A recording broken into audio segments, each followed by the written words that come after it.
So check this, y'all. I'm going to go a real different route with this video here. Now, with this video here, I want to discuss the Travis Scott image creation and if this guy is an industry plant. And what made me want to do this video here was his old manager, who goes by the name of Shane Morris. He came out airing out Travis Scott. So I got into deep layers into what this was all about. And this guy, he may make some valid points. And I'm going to bridge this in with other things. So I'm reading some old tweets that he had. He said, Travis Scott stole an entire hard drive from William Edwards. We still have the original sessions. The productions were from a guy named Taji Diamond in Houston, and then Nelson London improved them. I mean, it's easy to write songs when you have multi-platinum rock stars writing and producing your ish. All those early Travis Scott hooks and chorus were top line by Ryan Ross, the 16 plus platinum songwriter from PIADT. TD. When Travis got to us, he had nowhere to go.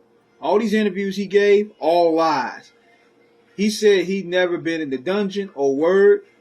Travis and Tony Lonely, the baseball player's brothers, were sleeping on the floor in the U.S. dorms. That's the real story. Remember those interviews where Travis lied and said he just made it in L.A.? He got booted out of 2 L.A. spots. So when Travis Scott was crashing on the couch of a male nurse at the U.S. dorms, some ish went down. Defend your boy Epic, Larry, because I give Gawker everything. You want a rodeo? I'm from Tennessee. Hold on as long as you can. I hope I hear from Sony's lawyers. I told Sony HR about this when I worked there. They know what happened. They chose to keep him. Let's assume I found a girl that Travis doesn't want to talk. There is no price. There's no blackmail. Just a FU. I'm going to be quiet for a bit, but when Travis dropped Rodeo, I drop his career. You think me, Che, and Max don't remember that light-skinned chick from the dungeon, Travis Scott? Photos prove you were there, son. See, Travis Scott effed up like a real crime with witnesses. Now, this looked like a blackmail for alleged rape from the way he's talking. Now, there's some more stuff I found going on, what he said. He said, you know what's really effed up about the Travis Scott situation? I think I finally read the speed on this guy. I effing found Travis Scott.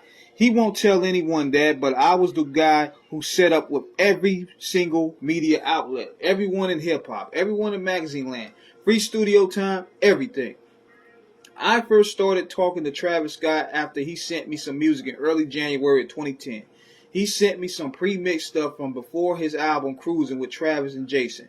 A substandard Houston duo taking samples from Crystal Castles. I told him exactly what it was. Really bad, uncompressed, lacking in engineering, but really damn close to being special.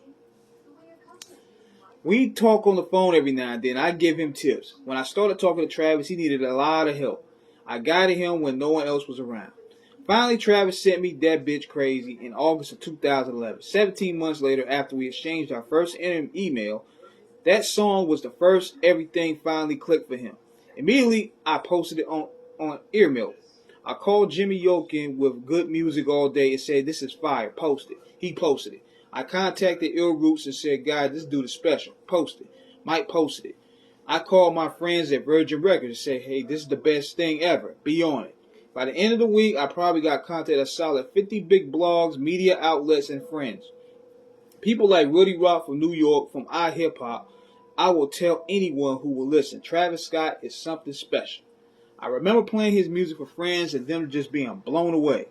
I'm not someone without a network in music. If I really believe in you, I will introduce you to everyone you know in order for you to be successful. I did that for Travis. He had the talent, but at the end of the day, he didn't know who to talk to or knew how to write a coherent email. In this business, writing a professional email can make a difference.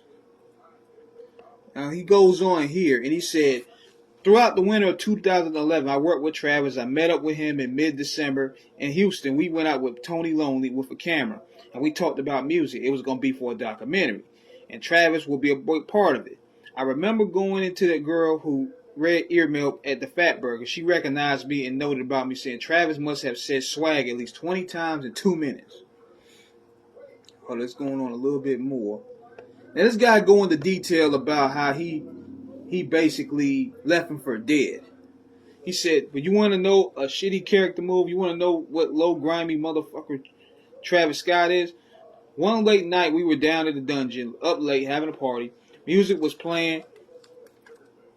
We were having fun, and then I did all the epileptic people do from time to time. I had a seizure. You know what Travis Scott did? He left. He and his friend Tony left me. I eventually ended up going to the hospital that night, but Travis couldn't be bothered. Okay. So here's another thing, too. Between what this manager said and another post that I read about him, here's how his big industry connections started coming across. He connected with Irving Azoff, one of the most powerful execs in the music industry. I mean, this guy is in charge of Ticketmaster. He runs Ticketmaster. Who does Irving Azoff manage? The Kardashians. Then you got the Kardashians. They brought Travis Scott in. Then, if you listen to his music, he studied a lot of Kanye's elements. Kanye gave him a lot of game about using shock value, using devil horns, using religious iconography, and using Illuminati symbolism to, throw people off and to make people talk about you. Kanye he was doing that for a minute. So he tapped in that as well. Mix that with taking A$AP Rocky's look, and mix that with taking some of Tory Lanez' style. Mix that with tapping in the whole Hyper B, SoundCloud, rock and roll energy. It's kind of like what Lil Uzi Vert was doing. And then you have Travis Scott. That's the creation right there. So this guy is basically, not to mention, his family members had connections with DJ Premier. A lot of people didn't know that. DJ Premier lived right around the corner from his family's house. So he was able to get a leg up in the game. So this guy, he was already prone to blow. That's why he was able to build that big white audience. And this, like I said with the video the other day, he co-signed on the Mike Brown killing. He didn't rebuke it. He didn't rebuke it in no ways of one. So that was the green light, the marketing. Like, okay, this guy, he can get a big white fan base now. He ain't gonna be talking that ish. This guy's perfect. So the power players rolled in and he helped create this image for him. And now that's Travis Scott as you know him today. Irving Azoff, the Kardashian clan, Kanye West, his old manager, they all put this creation together. And mix that with Shark and other people's styles, you got Travis Scott. So, is this guy a plant? I mean, y'all shoot some game to me. Is this guy a plant?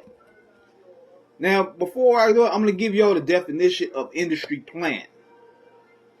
Hold on 1 second. I'm gonna give y'all the real definition of industry plant.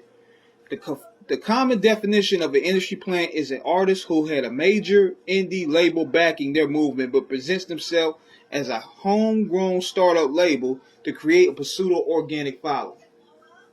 This is Travis Scott all the way. This is Travis Scott all the way. He happened to have the right people in motion. So, subscribe, hit that like button. Subscribe to Off the Cuff Radio, man. Subscribe to Screwball Radio as well. Let's get these subscribers up. Leave your comments on what you think of this video. This is King Eric signing out for the night. I got Pop the Brown Hornet on tomorrow night, so check that interview out. I'm out.